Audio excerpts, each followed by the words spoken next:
Yes, people, welcome back to my channel and welcome back to my 31-day challenge where I sit in front of the camera, speak to it every single day to get better and more confident. If you're here for the first time, my name's Enoch, and if you're here returning, as always, I appreciate you for being here. Thank you for always supporting. Ben, shout out to you, bro, for, as always, sending me love, sending me support, letting me know that you're watching the videos, letting me know that you can see the improvement. So shout out to you because I read your message obviously before recording this video, and it just gave me another buzz to keep going, keep striving, keep posting the content. So today we're just picking up where we left yesterday because there's a couple of things I didn't get to touch on. And for me, this topic's actually I love this topic, and I've got such a passion for this topic because it's something I've been, trying to get people to wake up the eyes and realize for the past couple of years. Not to say like I'm better than anyone else, but I'm just saying that it's nice to have this conversation with the people around you as well. So it was about attention and just looking at your social media on these platforms compared to yours versus someone else's. So it might be a brother, it might be a mom, it might be like whoever the case may be in your circle. Just looking at how your social media looks different to the next person's. So for example, when you go on the explore page on Instagram, if I look at my feed versus my sister's, it's going to be completely different. Why? Because the algorithm is showing me the things that I want or the things that I am interested in, versus my sister. She might be interested in something different. So then it's feeding her things that she is going to be interested in. And ultimately, what's that doing for both of us? It's going to try to keep us on those platforms for longer, which is what I was talking about yesterday. How there's always a constant fight for everyone's attention, and if you're not wary, if you're not conscious of that, then you get sucked into these rabbit holes where you're mindlessly scrolling for hours through the day. And then if you actually look at your screen time, it'll show you how much you're actually spending on these apps. And that might not be something that you want to be doing, but if you're not conscious and aware of that, then you're going to be sucked into the rabbit hole and just get stuck in that loop. Whereas I remember this time last year, I remember jumping off social media for a couple of months just so I can focus on a couple of things I wanted to achieve, just so I can like have laser focus, because I knew I was wasting like a lot of time on social media. I was wasting time on scrolling on Instagram and things like that, and it wasn't really producing any kind of results for me in the areas that I wanted to achieve. One of the things is, the trader lifestyle that I was seeing online, which is, it's not the reason why I got into trading in the first place. Obviously, I got into trading because of the financial freedom that I can achieve from that, and just that kind of impact I can have through trading. But through trying to find the knowledge and education online, and following traders online just to see their journey, you can get sucked into comparing your life and your results with someone else's. And one thing I came to realize after the 6 months of being off social media is it's generally so important that when you're on these platforms, you don't compare yourself to other people. And once you find happiness within your own life, then it makes being on these platforms a lot easier. One thing I was doing, and kind of annoyed myself sometimes, was trying to track my progress and seeing how I was doing, because I felt like I needed to be and achieve certain things within the trading space by a certain time. Whereas I was comparing some of those results to people in the industry who've been trading for 5, 6, 7 years, who online they'll still tell you that this is my year 8, year 9, or year 5, year 6, and I was only 2 years in the game. But at the same time, because we're still in the same industry, and I see and I know I can visualize the possible results. I was trying to get year 8 results in year 2. So you can see how that in itself can cause conflict within my mind, my mentality. So being off social media for like that 6 months really, really helped me with that.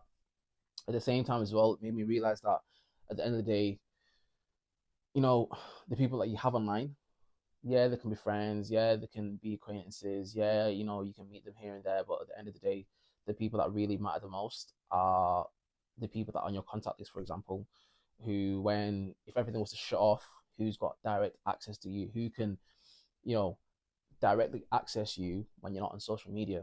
Like, who are those important people in your circle who can call you, who can text you whenever you need, if it's night, if it's day, who are generally in your life because of the kind of value that they bring.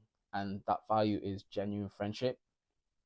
So that made me realize like a lot of things as well. So big up to those people who, when I was away for 6 months of social media, I'll still be able to contact you. We're still talking, we're still seeing each other. Those are general people that you really need to care about, you know, their opinions. At the same time, obviously, be wary of other people's opinions and don't think too much of it sometimes. But, you know, when you are posting things online, when, if you're afraid to post something online, just remember that, you know, someone in a remote part of the world who might be able to comment on your picture or your video or whatever case maybe that, whatever it is that you post online, that you're scared of other people's opinions of, they don't really matter at the end of the day. It's the people around you. You know, are they pushing you on? Are they giving you constructive criticism? Are they saying, oh, you know, I like this video, but maybe you can do this better, or, you know, I like all the videos that you're posting, you're actually improving. You know, those are the words of encouragement, because now more than ever it's too easy, and this is what the internet's kind of bred in the last 10-15 years, is people online who can think that they've got this protection over them because it's the internet, who can then go online. And personally, I've never had it to myself, but obviously you've seen it in celebrities or footballers where, you know, they have a bad performance, or they say something online, they post something online, and some little idiot halfway across the world who's hiding behind a phone screen or a computer screen, these little keyboard warriors, the internet trolls, they're able to go online and, you know, post like a stupid emoji under someone's Instagram post, or they'll comment something that in reality they would never have the courage to do. And these are weak-minded people. These are like really low impactful human beings who have got nothing better to do than spread hate online. And it's so sad that, you know, as a society, we let these people get away with it. Because, bro, I promise you, like, if that's me, listen, you can have your opinion about something, but now if you're trying to incite hate, if you've got the courage to do that in person, I promise you, it's on site. Yo, like, I'll smack you up. But these are the people that will let you know, affect us online. So once you come over that mindset, once you're able to get over that and realize that they're just the internet trolls, it makes, you know, being online a lot easier, and you can take it with like a pinch of salt. So it's definitely one thing I wanted to speak about in terms of like internet trolls and social media, and, you know, attention. I feel like went off a bit of a tandem there. Yeah, that's another thing. So just in terms of social media, how it works, I encourage you, if you haven't, watch The Social Dilemma on Netflix. It's a really good documentary about how, you know, these social media companies, what's the word I'm looking for? How these social media companies build their platforms, and how the platforms obviously work, and it helps you understand how they've actually grown so big and the kind of detriment that they have, because at the end of the day, that they still have their own agendas at hand. You still have censorship on social media platforms. You still have people being, you know, pushed for certain agendas, even though right now there's platforms where, with obviously the war in Israel going on, it's crazy to see that some of these platforms have always got a bias in mind, and they'll be pushing or censoring things that other people are sharing. So there's always good, so there's always bad social media, and that's one of the bad things, that these companies and these big platforms are still able to censor, you know, some of the things that people are going through. And in a world that we're connected more than ever, I feel like we're more disconnected than ever before, because bro, 10 minutes already. I need to, yo, okay, I need to start getting to the point and just be concise with it. See, this is the thing. Like 10 minutes is actually not a long time, especially when I want to talk about something. But I don't want to like just script it and write it down like, oh, this, and that. But at the same time, obviously, just learning to get to the point of what I'm trying to say. Even though I feel like I have getting to the point, there's just a lot to say, and it's different because when you're not speaking to someone, you're not having the conversation. For example, when I'm speaking to someone about these kind of things, it's like a back and forth kind of thing.